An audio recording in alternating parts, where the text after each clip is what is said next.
السلام علیکم ورحمۃ اللہ وبرکاتہ۔ محترم ناظرین، آج کے اس سبق میں ہم تین بہت ہی اہم چیزوں پر بات کرنے کی کوشش کرتے ہیں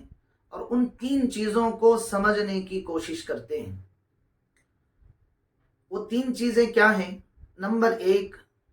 رمضان المبارک کے اندر دعاؤں کا خاص اہتمام ہے، اور نمبر دو پر ہے وہ کون کون سے ایسے مواقع ہیں کہ جن مواقع پر، جن موقعوں پر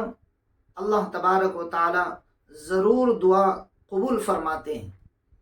اور نمبر تین پر یہ سمجھنے کی کوشش کرتے ہیں کہ کن کن وجوہات کی بنا پر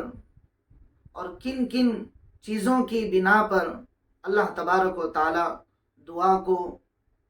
رد فرماتے ہیں اور بعد میں اس کا بدل عطا فرماتے ہیں۔ تو سب سے پہلی چیز یہ ہے کہ نبی کریم صلی اللہ علیہ وسلم نے ارشاد فرمایا ہے کہ رمضان المبارک میں اللہ کے یہاں روزانہ جہنم کے قیدیوں کو چھوڑ دیا جاتا ہے، انہیں آزادی دی جاتی ہے، ان کی بخشش فرمائی جاتی ہے، ان کو معاف کر دیا جاتا ہے، اور ہر شب و روز میں رمضان المبارک میں دن اور رات میں ایک دعا ضرور قبول ہوتی ہے۔ اس حدیث پاک سے یہ بات سمجھ میں آتی ہے کہ روزانہ ایک روزے دار کی دعا کو ضرور اللہ تبارک و تعالی قبول فرماتے ہیں۔ لیکن یہ دیکھنے میں آتا ہے کہ ہم اور ہمارا معاشرہ اس موقع پر دعاؤں کا خاص اہتمام نہیں کرتا ہے، حالانکہ دعا مومن کا ایک عظیم ہتھیار ہے، ایک بہت بڑا ہتھیار دعا کا ہتھیار ہے۔ ہم دعا کے ذریعے سے اپنے تمام طرح کے مسائل ہم اپنے اللہ سے حل کر سکتے ہیں۔ دعا ہے ہی ایسی اہم چیز کہ خود نبی کریم صلی اللہ علیہ وسلم کا یہ حال تھا کہ رمضان المبارک میں آپ کی عبادتوں کا حال بدل جاتا تھا اور دعاؤں میں آپ بہت اللہ سے عاجزی کرتے تھے۔ تو معلوم ہوتا ہے کہ سرور کونین اور میرے اور آپ کے آخری نبی محمد الرسول اللہ صلی اللہ علیہ وسلم کا یہ حال ہے، تو ہم امتیوں کا حال اس سے بدرجہ بہتر ہونا چاہیے کہ ہمیں رمضان المبارک میں خصوصاً افطاری کے موقع پر دعاؤں کا خاص اہتمام کرنا ہے۔ نمبر دو پر یہ بات جانتے ہیں کہ تین شخص ایسے ہیں جن کی دعا اللہ تبارک و تعالی ضرور سنتے ہیں، ضرور قبول فرماتے ہیں۔ نمبر ایک، عادل بادشاہ، ایسا حکمران جس کے یہاں انصاف ہو، رعایا اس سے خوش ہو اور وہ رعایا سے خوش ہو، اور ایسا بادشاہ جب اپنی رعایا کے لیے اللہ سے مانگتا ہے تو اللہ تبارک و تعالی اس کی دعا ضرور قبول فرماتے ہیں۔ نمبر دو پر ہے افطاری کے وقت روزے دار کی دعا کا قبول ہونا، یعنی روزے دار کی افطار کے وقت جو دعا مانگی جاتی ہے وہ دعا اللہ تبارک و تعالی ضرور قبول فرماتے ہیں۔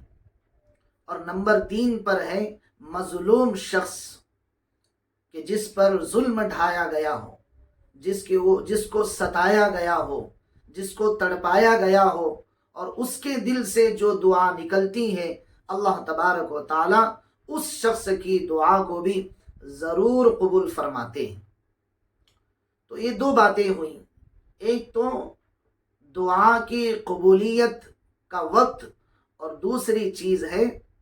کن لوگوں کی دعاؤں کو اللہ تبارک و تعالی ضرور قبول فرماتے ہیں۔ تیسرے نمبر پر یہ بات ہمیں جاننی ہے کہ کیا ایسے اسباب ہوتے ہیں کیا ایسے چیزیں ہوتی ہیں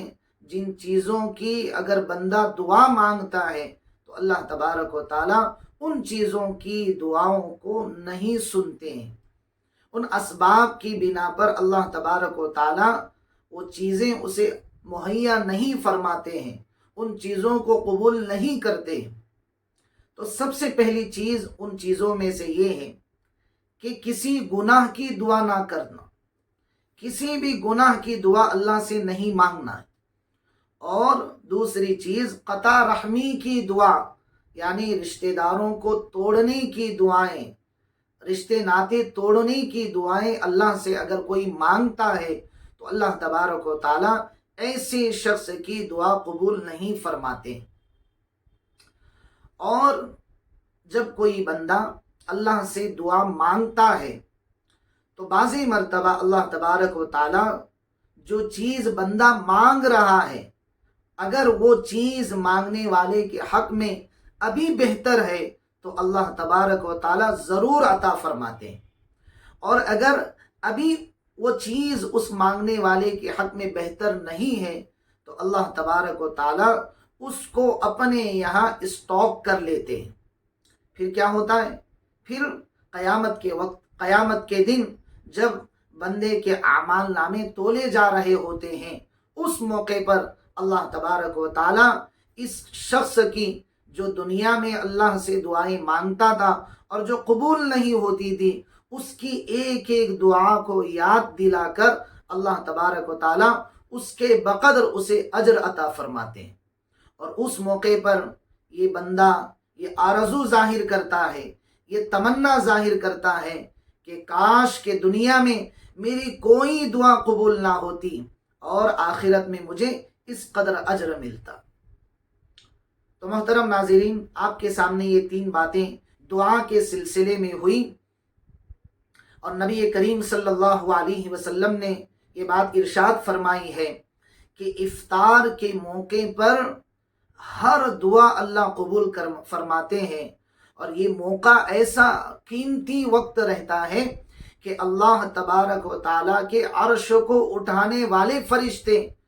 ان فرشتوں کو بھی اللہ تبارک و تعالیٰ یہ حکم فرماتے ہیں کہ تم اپنی اپنی عبادت چھوڑ دو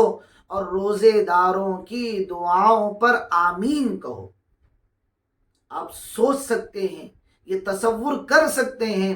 کہ افطار کے موقع پر، خصوصاً رمضان المبارک میں افطار کے موقع پر دعا ضرور قبول ہوتی ہے، بشرطے کہ ہم ایسے موقعوں سے فائدہ اٹھا کر ان موقعوں پر دعاؤں کا اہتمام کرنے والے بنیں۔ السلام علیکم ورحمۃ اللہ وبرکاتہ۔